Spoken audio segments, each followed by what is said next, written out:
Ito papuntang Biga, exit. Susundan natin yung mga papunta lang dito. Aguinaldo Highway, exit 2 kilometer.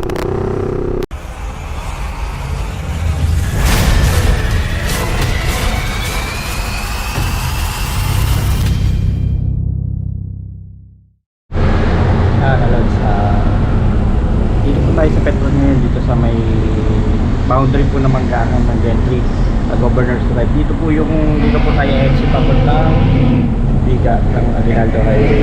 Dadaan po tayo sa expressway na yung bagong bukas po ngayon dito sa may Governor's Drive. Tatagos po tayo ng Biga ng Silang, yung Aguinaldo Highway. Ito po yung bagong bukas na libre ng 1 month. Yung libre ito 1 month na walang bayad po yung expressway nila.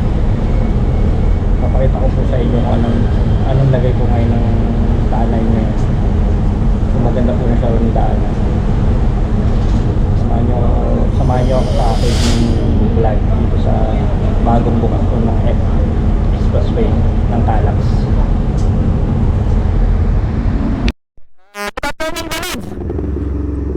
Kauwi ko lang galing trabaho. Ngayon po kasi yung trabaho ko kasi dito sa FCE sa gilid lang po ng Calax sa bagong ginawa.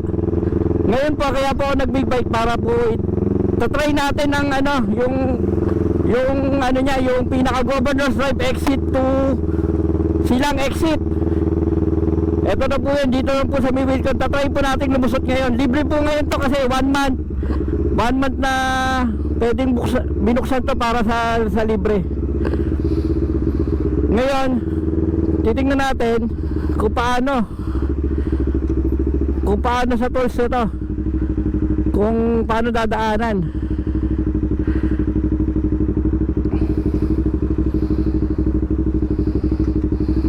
Ito yung expressway ng bagong bukas dito sa may Calax. Tatagos po tayo papuntang Biga. Ito po, dito po tayo ngayon sa Governor's Drive. Ngayon hindi ko po alam kung anong lulusutan natin dito pagka lumabas tayo dito. Pero ito try natin kung anong tagos na to. Kasi libre naman po ngayon 1 month pong libre ang daan na to.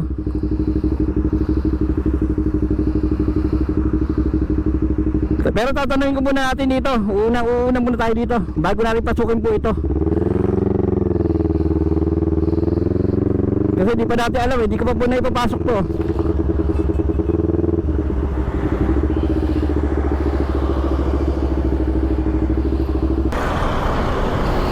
Boss, tanong ko lang boss. Ito ba yung papuntang exit ng Biga? Oh? Ito papuntang Biga? Exit? Biga exit Silang Laguna. Dito po, pero di ba Aguinaldo Highway? Oh, Aguinaldo Highway po. Dadan po, ikot lang na pag ganun yan. Yes sir, baba. Ito po ngayon, walang bayad ngayon Wala sir, kasi hanggang Silang lang. Hanggang Silang, basta hanggang Silang. Talaga sa Aguinaldo Highway, tapos Calax sa kabila, no? Kala ko. Sige sir. Pa-exit na yan sir. Okay sir. Sige sir, thank you.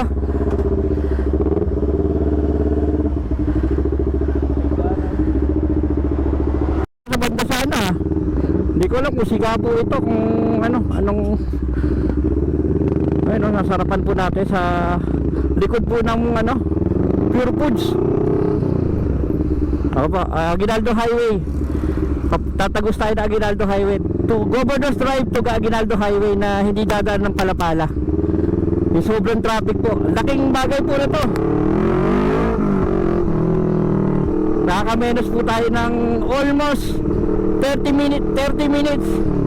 Tingnan natin po kung gaano katagal po. Time check is 1:30. Tingnan natin kung gaano tatagusin natin ang Biga ng ilang minuto pagkapasok natin ng exit ng Biga Calax.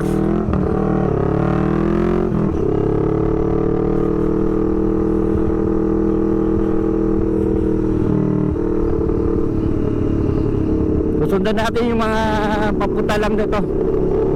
Kasi wala pa po, tagos na tatagos pa po ng Cavitex, duktungan po ng Cavitex.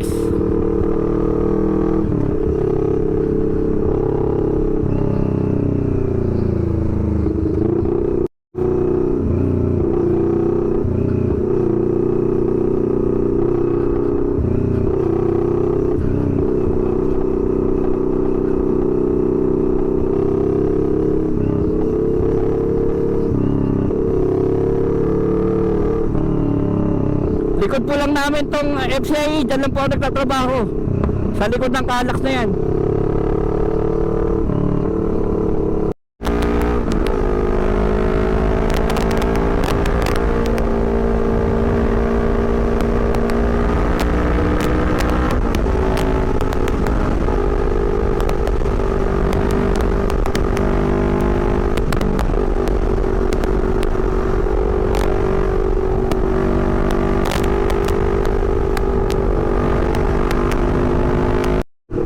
Kasyungan overpass.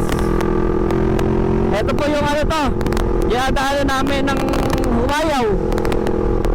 Pagtatapos po ng Humayaw.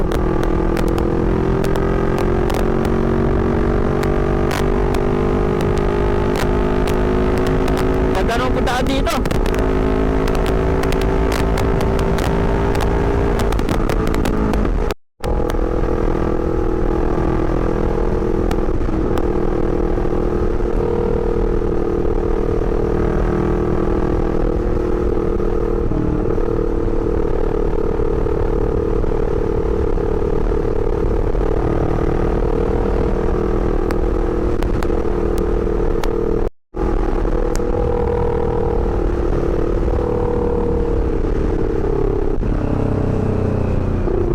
Aguinaldo Highway, exit 2 kilometer.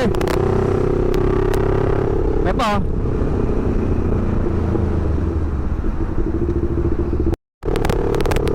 Exit na tayo dito sa Aguinaldo Highway, hindi na tayo magkakalak. Ito pala, ang diretso pa Laguna. May diretso na po dyan. Laguna, SLEX, Tagusan. Pag dinerecho nyo po yan, susunod next time, diretso natin papuntang ano. Ngayon po, masamantala sa silang muna tayo. Ito kasing bagong open. Hindi ko napansin, naka-timelapse pala ako. Ito na yung exit ng Aguinaldo Highway, yung nasa harapan ko. Binoise over ko na lang po para maintindihan nyo. Yan na po, Aguinaldo Highway na po yan, harapan ko. Almost 10 minutes lang po binayar ko simula Governor's Drive hanggang Aguinaldo Highway silang. Hanggang dito na lang po ang aking vlog. See you sa aking next vlog. And ride safe always. And peace out.